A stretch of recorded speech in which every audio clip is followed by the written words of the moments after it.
สบายดีก่อนตัวหนึ่งสบายดีเลยเคาะสบายดีมานี่มันสิพองวะเอาเลยบ่ได้อ่ะยางลงไปลุ่มบุญสาธุก่อนสาธุก่อน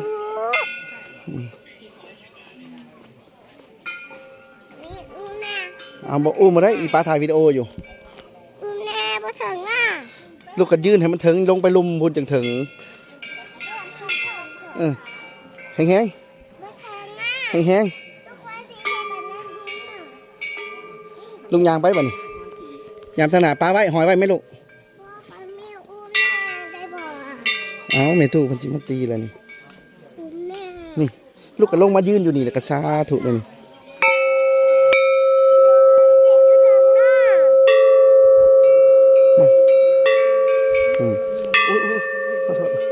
ไปลูกยางไปลูก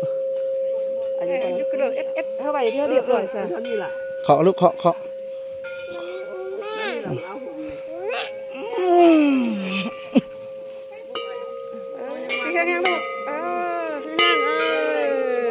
ยังไป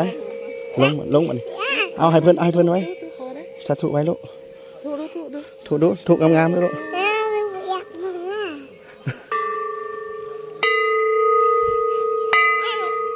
อย่างไปนี่ยางตามมีลูกยางตามมีแต่เพิ่นบอกให้ยางนะลูกเดี๋ยวนี้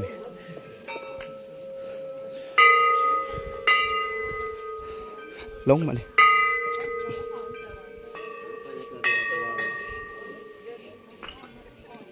มาขอลูกมาขอนี่ก่อนอีป้าขอก่อนเอาให้อันนี้เอาบ่เป็นหรอกตีหันมาโอ้ยบอกว่าให้ตีหันมาดูไง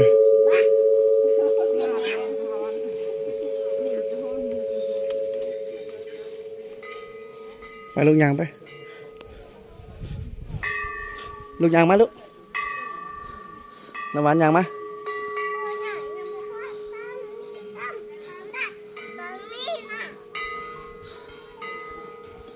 ลงเจียวอีป้าบอกห้ามผิดชอบเด้อ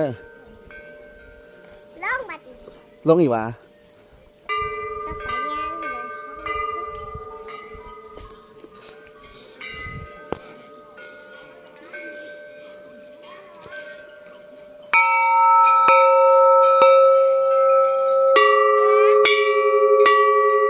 สาธุกัน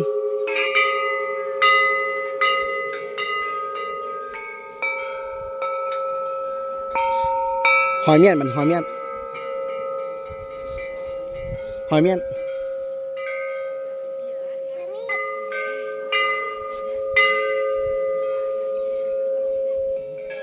ไปสาธุลงมาพี่ลูก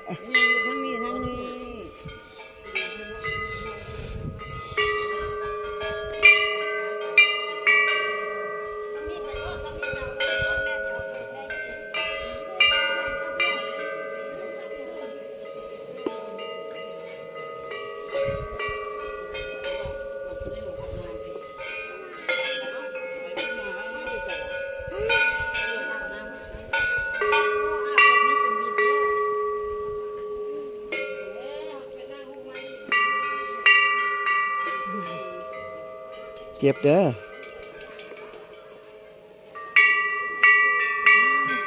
วีนามาพี่อย่าไปซ้าย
ไป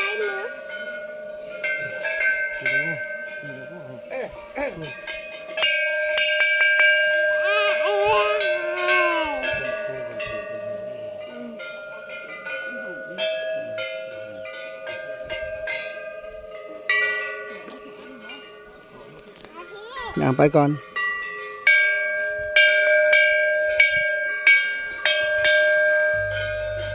อันนี้ตัวปลาเลยครับ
แล้วไปบ่ฮ้อนนะ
เกือบเลยมาบายบายใช่ลูกบายบายใช่ลูก